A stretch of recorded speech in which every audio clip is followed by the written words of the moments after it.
ಭಾರತದ 4 India map ತಗೊಳ್ತೀನಿ. ಅವ್ರು ಏನು ಮಾಡ್ತಾರೆ ಅದು ಇದರ ಕಡೆ ತೋರಿಸ್ತಾರೆ. ಆಯಿತಾ? ಆದರೆ ಅಲ್ಲಿ ಕೆಳಗಡೆ ಪೇಜ್ ನಂಬರ್ ಇರ್ತದೆ 1 2 3 4. ನಾನು ಏನು ಮಾಡ್ತೀನಿ, ಪ್ರತ್ಯೇಕವಾಗಿ ಸೆಲೆಕ್ಟ್ ಮಾಡ್ತೀನಿ. ಅವಾಗ ಏನು ಮಾಡ್ತೀನಿ, ಭಾರತದ ಮ್ಯಾಪ್ನಲ್ಲಿ ತೋರಿಸ್ಕೊಡ್ತಾರೆ. ಆಯಿತಾ? ಈಗ ವೆಬ್ಸೈಟ್ಸ್ ಅಂದರೆ ಏನು, ವೆಬ್ಸೈಟ್ಸ್ ಅಂದರೆ ಏನು ಅಂತ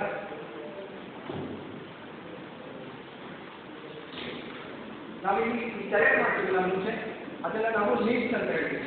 ಲೀಡ್ಸ್ ಅಂದರೆ ಅದಕ್ಕೆ ಕನೆಕ್ಷನ್ ಮಾಡಿಕೊಡ್ತೀವಿ. ನಾವು ಆ ಪೇಜಸ್ ಹೋಗೋಕ್ಕೆ ನಮಗೆ ಸಹಾಯ ಮಾಡ್ತೀವಿ.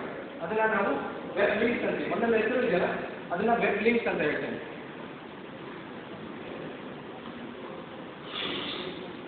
ಈಗ ನಾವು ಇದರಲ್ಲಿ ಇಂಟರ್ನೆಟಲ್ಲಿ ಯಾವ ರೀತಿಯಾದ ಮಾಹಿತಿ ತರಿಸಬೇಕು, ಯಾವ ರೀತಿ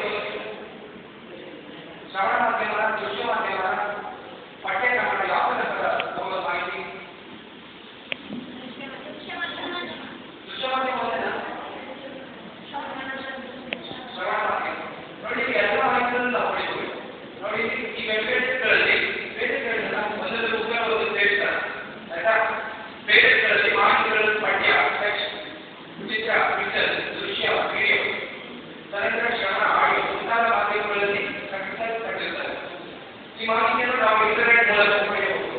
ನಾನು ಹಾಗೆ ಫಸ್ಟ್ ಆದರೆ ನೋಡ್ತೀವಿ, ತದನಂತರ ಇಂಡಿಯಾ ಅಂತ ತೆಗೆದೋಣ. ಆ ರೀತಿಯಾಗಿ ನಾವು ಈ ಮಾಹಿತಿಯನ್ನು ನಾವು ಇಂಟರ್ನೆಟ್ ಮೂಲಕ ಪಡೆಯಬಹುದು. ಅಂತರ್ಜಾಲದಲ್ಲಿರುವ ವಿಷಯಗಳನ್ನು ಓದಲು, ಚಿತ್ರ ನೋಡಲು, ಶಬ್ದ ಕೇಳಲು ಹಾಗೂ ಮಾಹಿತಿ ಪಡೆಯಲು ವೆಬ್ ಬ್ರೌಸರ್ ಬೇಕು. ಈಗ ನಾವು ಪುಸ್ತಕ ಅದನ್ನ ಇಂಟರ್ನೆಟ್ ಕಂಪೇರ್ ಮಾಡ್ತೀವಿ.